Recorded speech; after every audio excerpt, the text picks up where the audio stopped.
Hello, I'm Kat Zakreski, a tech policy reporter here at the Washington Post, and I'm joined today by Cristiano Amon, the CEO of Qualcomm. Welcome, Mr. Amon. Happy to be here, Kat. Good talking to you. Thanks so much. And we have a lot to cover today, and I look forward to getting to the chip shortage. But I wanted to begin with the impact of the sanctions related to Ukraine on Qualcomm's business. Qualcomm has said that it stopped selling its products to Russian companies. What impact has that had on your bottom line? Not significant at all. We almost had no direct business with Russia, and the business we'll had will be indirect when our customers will sell their products in Russia, and that represents less than 1% of our revenue. So it's not a significant impact. We all said what's happening. It's unbelievable to witness this, I think, at this time in the 21st century. Now, we have not been impacted by the sanctions, and all of our customers have been complying with the sanctions as well. What do you think the long-term effect will be of these sanctions on the tech sector in Russia? Are you concerned that we might see some of your Chinese competitors move more aggressively into the market there? No, not really. Look, the Russian market, it's when you think about, for example, let's just think about phones, for example. The Russian market is not that significant. Is not in terms of the number of phones that they purchase. As I said today, it represented less than 1% of our revenue. The Russian market has been served by some of the global smartphone OEMs, many of them Chinese. And what we actually saw, which was interesting, many of those companies have global brands. And even though the sanctions would allow phones to be sold for consumers, as phones is one way for people to get information, we observed that some of our customers even chose not to sell phones.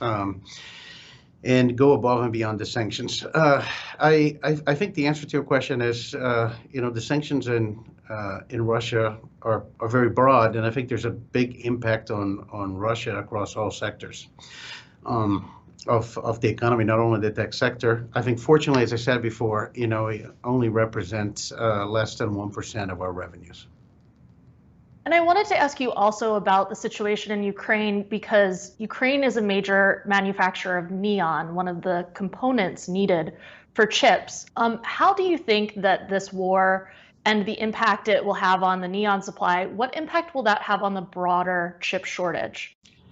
Well, the entire semiconductor industry has been monitoring the situation. I would say in general, for the past few years, as we deal with the supply chain, constraints and more demand than supply in semiconductors, the supply chain has been looking how to build resilience. So what I'll say is, as related to some of the materials, is not an issue in the short term. There's enough capacity in the industry. The issue we have in the supply chain is a different issue.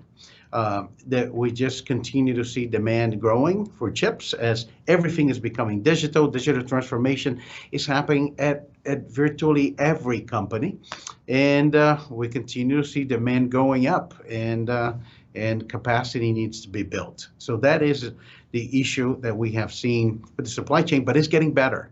2022 has been substantially better compared to 2021. A lot of the plans that we put in place to build more capacity globally, are coming to fruition. Having said that, I think demand continues to go up. That's really interesting because I know in an interview a few months ago, you said that you are expecting supply and demand to balance out by the beginning of this summer. Do you still think that's the timeline or is it longer? I'll answer that question two ways. I'll talk about Qualcomm, and then I'll talk about the broader industry. Right now, we did see material improvements in supply in 2022 as compared to 2021. For us, has been a result of reacting early to the supply chain crisis, which we did, in late 20, result of plans we put in place to build more capacity with our suppliers, and the fact that we basically redesign products to make use of every manufacturing process technology that was available. So for us, we see a much better supply equation in 22. However, demand continues to go up, and I can no longer say that demand and supply are going to meet in the second half of 22, because demand is higher in many aspects. There's demand across, is high across all of our product lines.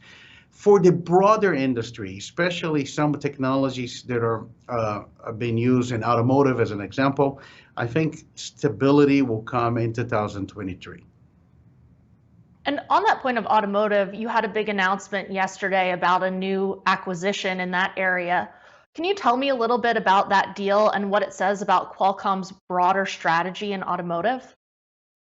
Absolutely, Kat. We're super excited about the announcement we made yesterday. So the announcement we made is it's the acquisition of Arriver. And Qualcomm, one of the fastest growing business for Qualcomm is automotive. We see a massive transformation in the automotive industry. The car is becoming a connected computer on wheels. And you look, electrification happening, the car being connected to the cloud, and the transformation that is happening of digital capabilities on the car for safety and autonomy and assisted driving, it created a significant opportunity for Qualcomm. Our automotive business, it's growing dramatically. We have now $13 billion of contracted backlog, and the acquisition of Arriver adds to the Qualcomm autonomy and assisted driving portfolio of products we call Snapdragon Ride. We get with Arriver a computer vision stack and the ability to augment our driver policy assets. And with that, Qualcomm can build the most scalable, open, and comprehensive assisted driving solution, and we're very happy with the OEM engagement today. And it's interesting to hear you talk about that move into automotive, because I think a lot of people might know Qualcomm as a company that makes chips for phones, but really, in the last year since you've become CEO, it seems like the company is actively diversifying in other areas. One of those is also the Metaverse. Can you tell me a little bit about what your strategy is and what Qualcomm's plan is for the Metaverse? No, absolutely. And then I want to come back to the comment you just made about Qualcomm, transformation. The Metaverse is a huge opportunity. We start investing in the technologies to enable virtual reality, augmented reality, mixed reality before it was popular. And there was a lot of fundamental technologies that we develop at Qualcomm that enable us to be the platform of choice for every device that is going to connect to the Metaverse. There's 50 plus commercial devices today for you to use with virtual reality or augmented reality, and all of them are running on Snapdragon XR on Qualcomm technology. And we see this trend of connecting physical and digital spaces. And that is the beginning of something very, very big. And it's not only for consumer. When you think about a metaverse, you can think about a new platform where you play games, you interact with social, probably an evolution of social, and it makes a lot of sense from a consumer standpoint. But also there's a lot of applications in the enterprise. Digital twins of pretty much everything, from training, education, how we'll do collaboration platforms in design, and et cetera. And we see that to be a significant growth opportunity for Qualcomm. And eventually, whereas devices are getting smaller, especially when you bring augmented reality, and devices started to look like eyeglasses, and Qualcomm has shown a couple of reference platforms that devices are getting smaller, look like eyeglasses. When devices get to that size, that is going to be a very big market, and eventually it could be as big as phones. And we think that's a great opportunity for Qualcomm as well. Let me take a moment, and I want to talk a little bit about, Kat, what you said, because I love talking about this. Qualcomm has probably seen in the market as a communication company, and I think probably well known for being developing a key essential technology for cellular, such as the key inventor of 3G and 4G and 5G, and doing chips for phones. But the reality is, mobile technology is going everywhere, everywhere. And as a result, the company is a completely different company now. So in addition to continue to do chips for phones, we're always going to be the company that defines the pace of innovation in phones. But as we see mobile technology transforming automotive, we're growing to automotive. Mobile technology creating opportunities with the metaverse, we're going to the metaverse. And then even PCs, as mobile and PCs converge, you see Qualcomm working with Microsoft on PCs, and then we have an incredible opportunity of IoT with digital transformation. It's definitely a different company right now, and company can no longer be defined as just a smartphone company because we're working in multiple end markets. And I thought that point that you made about the physical world and the digital world connecting is a really interesting one, and one many of us are experiencing right now as we deal with hybrid work. I know you and I were recently on a meeting together where some people were physically together in an office in San Francisco, and others of us were on Zoom either from our homes or from the office in DC. And we certainly had some technical challenges with that meeting. And I wanted to ask you, as you're watching this transition to hybrid work, how is that impacting this new strategy for Qualcomm? That's a fascinating question, really, because what we learned with the pandemic, and now when we think about post-pandemic, in this hybrid work environment, we talk about the future of work. That actually caused fundamental changes in the industry, and Qualcomm is probably well positioned to capitalize on this opportunity. And I'm going to name a few. I'm very passionate about what's happening with PCs, personal computer. So if you look at a personal computer today, the number one use case is communications. You use the personal computer now to actually do video calls. It's fascinating that it transformed the PC for the number one use case to be communications, and that work environment is changing the PC. Consumers didn't want to worry too much about cameras in their PC. Now cameras very important. Multimedia and audio very important. Battery life, mobility, the ability to be always connected with high bandwidth and high speed, because you're going to use data in the cloud. You're going to store your documents in the cloud. You're going to collaborate with others in the cloud. If you have a workstation in your office and all of a sudden you're working from home, you cannot carry that workstation with you. So you're going to do the computation on the cloud. So 5G starts to enable on-demand computing. So the PC for the future of work has been completely redefined. And if you look at our partnership with Microsoft, what they're doing with Windows 11 and now a Snapdragon platform being part of Windows, it's showing that that opportunity is real for Qualcomm. That's one. The PC is changing. Other things are changing. We talked briefly about the metaverse, and we talk about collaboration. It's very easy to see that if everybody is on Zoom, for example, everybody has the same experience. But as you mentioned when we had the last meeting in San Francisco, some on Zoom, some in the Rio conference room in person, it is not a great experience. So that is creating a lot of evolution of collaboration tools, and in some aspects, it's an opportunity in the enterprise for virtual reality and augmented reality, as you can basically have holograms and you have the same experience for everybody. But there's even more things. We see the home changing, and that we saw with the beginning of the pandemic, and that's here to stay.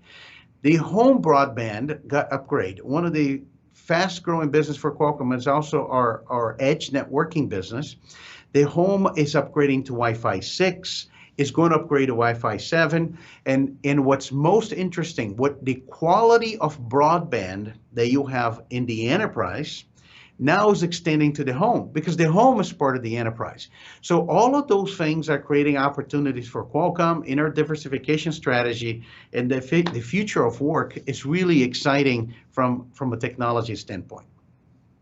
And I understand that Qualcomm is adopting a hybrid model itself, and some of your employees are already returning to the office. Have you been trying augmented reality or any of these newer technologies to improve that experience? We have actually been developing demos and a lot of different partner with companies for applications for that type of environment for collaboration. I think we have some demos here at Qualcomm, and I think that's going to be a very interesting opportunity. And to go back to your question, yes, it was fast to send everybody home at the beginning of the pandemic. Now we're bringing everybody back. We do have a hybrid work environment. I think we're all learning through this process like many other companies. But just today, as I came to the office, saw a lot of cars in the parking lot. So people, I think, are coming back. Do you have any, early lessons that you've learned from this transition? Any advice for other CEOs as they're dealing with this return to work? I will tell you from a Qualcomm perspective, we are an engineering company at heart. I think the absolute majority of our employees are engineering. We're involved in research, and I think there's incredible value of collaboration between individuals. So I think companies need to preserve as much as the culture as they can and find a way to keep the good things of the working remote that we learned of the pandemic, but also get back to some of the good things about having the ability to interact and collaborate, with people in person. And I think that's what we're trying to do at Qualcomm. Key thing is to continue to maintain this incredible culture we have of innovation and use technology to make sure that's possible, as we learn how to work this way. And on the subject of the pandemic, often people talk about the pandemic being the cause for the chip shortage. You've said in speeches that you believe the chip shortage would have happened with or without the pandemic. Could you explain why that is? Absolutely, that is the case. Here's what I think it's an easy way to explain what's happening with the chip shortage. The reality is we are in the process of really building globally across all industry a digital economy. And I'll step back and Kat and I look about what's happening with the cloud, for example. You see the growth rates on the cloud. The cloud is growing at a 35% year over year. And you look at the valuation of some of the cloud companies, and that's because the cloud economy is real. Every company is digitizing, adding, a lot of assets in the cloud, make the use of the cloud. And the contrast, especially what's happening with Qualcomm, if you believe that cloud is growing at 35%, you assume there are going to be billions of devices that are connected to the cloud and doing processing and sending data. So, and that's where we live. We live on supporting those billions of devices, which is actually driving the diversification of the company. That's what we call the connected intelligent edge. What is this doing is really raising the consumption of semiconductors. And more as we build this cloud economy and companies invest in digital transformation, they need semiconductors for that to happen. But I even going to give you another example. Let's just talk about the automotive, which is a great example. We talked about that before. The car model that is launching today has 10x the number of chips than the prior model. And the one that is being in develop to launch in the future has probably 10x the number of chips and that the existing model that just launched. So it's an exponential growth as we add connectivity and processor to everything. Also, artificial intelligence is really developing at a very high speed when you can make every device smart. And all of this consumes advanced semiconductors, consumes semiconductor for connectivity, and that's why we continue to see demand outpacing supply. And you've said you would like to see at least half of semiconductor manufacturing be done in the United States and Europe. What needs to happen for that to become a reality? Look, we learn through this current crisis that it's important to have a resilient and geographically diversified supply chain. Just look at the current world environment right now, and I think nobody will argue that if we have a resilient and geographically diversified supply chain for semiconductors is a good thing, because you need semiconductors for everything, for your car, for your appliances, for your phone, for your computers, and etc. The reality is it's a good thing the United States and Europe they're doing to put a goal that 50% of the semiconductor consumed by those two regions will be produced within the United States and Europe. And I think that's why you see initiatives like the United States CHIPS Act and the EU CHIPS Act. They're very important. In the United States, you have the United States CHIPS Act and the FAB Act. It's very important because the timing is critical. As I said before, demand for semiconductors is going up. So as a result, we know in the next 5 years, we're going to have to double the manufacturing capacity of semiconductors globally. If that's going to happen anyway, why continue to concentrate the capacity in the same location, for example, in Taiwan or Korea, and not just for planning purposes, natural disasters alone, you want to be able to have a resilient supply chain and build that also in the United States and Europe. And I think those government initiatives are very important because you need to make sure the United States and Europe are competitive for the industry to build semiconductor capacity for manufacturing in large scale. And I think that's what it takes. We're optimistic that the EU CHIPS Act is moving forward. The United States CHIPS Act, it needs to, get turned into legislation and get approved. But those things are probably essential for that to happen. You were just in Washington recently meeting with officials from the Commerce Department as well as lawmakers. Do you think that those officials and lawmakers understand the urgency of this issue? Absolutely. One thing that it's easier to have conversation in Washington because it has bipartisan support is the importance of chips. Everybody understands now that chips are important, and it's a key element of the United States economy. So I think the sense of urgency is there. It's not only in Washington, but also in Europe and the EU commissioning. And I think overall, the entire semiconductor industry is working very hard to make sure that we have the ability to fulfill the needs of digital transformation of the world going forward. How do you think that the recent chip shortage and the pandemic changed lawmakers' understanding of this technology? I'll say I'll answer the question two ways. The first, the chip shortage highlighted the importance of semiconductors.